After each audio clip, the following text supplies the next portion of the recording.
Hi hello नमस्कार मित्रांनो, पुन्हा एकदा मी तुमचं आपल्या यूट्यूब चॅनलमध्ये मनापासून स्वागत करतो। सध्या सगळीकडे चर्चा आहे ती एका चित्रपटाची, तो म्हणजे दशावतार। एक अनोखी कलाकृती सादर करत आहेत। त्यामुळे या चित्रपटाबद्दलचा रिव्ह्यू आज आपण सविस्तरपणे या व्हिडिओमध्ये जाणून घेऊया।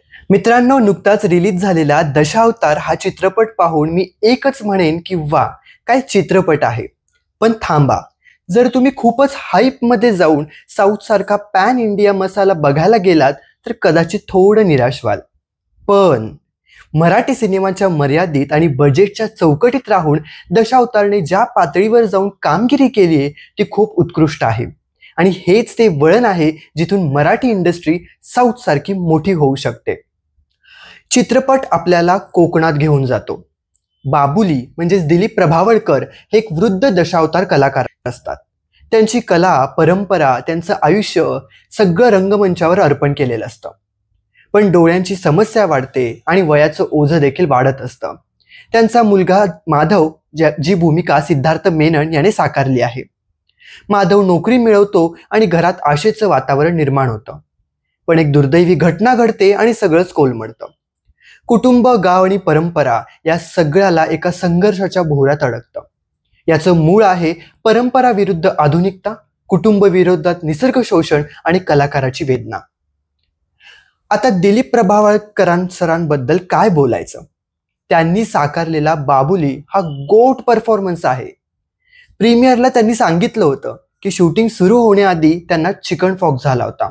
सुजलेले पाय डॉक्टरांच्या औषधांनी कसाबसा उभा राहून त्यांनी शूटिंग पूर्ण केलं। पण याची उणीव मात्र कुठेही भासत नाही। हा केवळ अभिनय नाही तर कलाकाराची तपश्चर्या आहे। फक्त मला जवळून पाहणाऱ्या माझ्या मुलांनी म्हणजे सिद्धार्थ मेनननी माझे सुजलेले पाय पाहिले। आम्ही जेवायला बसतो अशा काही सीन्स त्यांनी फार जवळून पाहिलं।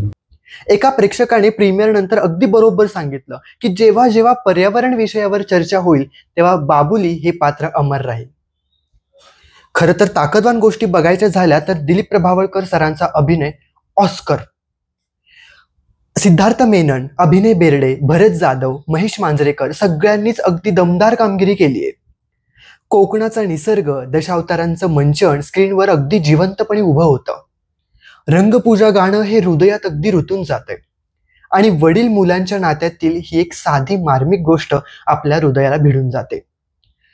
कमकुवत काही ठिकाणी पडलेला चित्रपट म्हणजे एडिटिंग थोडं अजून घट्ट होऊ शकलं असतं।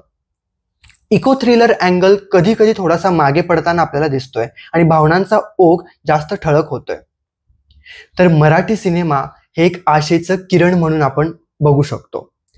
पण मित्रांनो, खरी गोष्ट ही आहे की हा चित्रपट मराठी सिनेमा म्हणून एक माइलस्टोन आहे। कमी बजेट पण एक मोठं स्वप्न।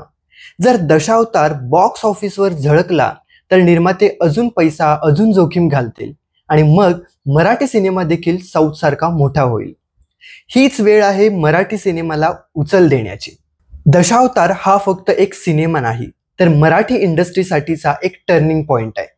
दिलीप प्रभावळकरांचा बाबुली हे पात्र अमर आहे आणि आपण प्रेक्षकांनी हा सिनेमा हिट करणं म्हणजेच मराठी सिनेमांच्या भविष्यात गुंतवणूक करण्यासारखा आहे। हा सिनेमा सर्वांनी चित्रपटगृहात जाऊन बघायचा आहे आणि तुम्हाला सिनेमा कसा वाटला हे आम्हाला कमेंट करून नक्की कळवायचं आहे।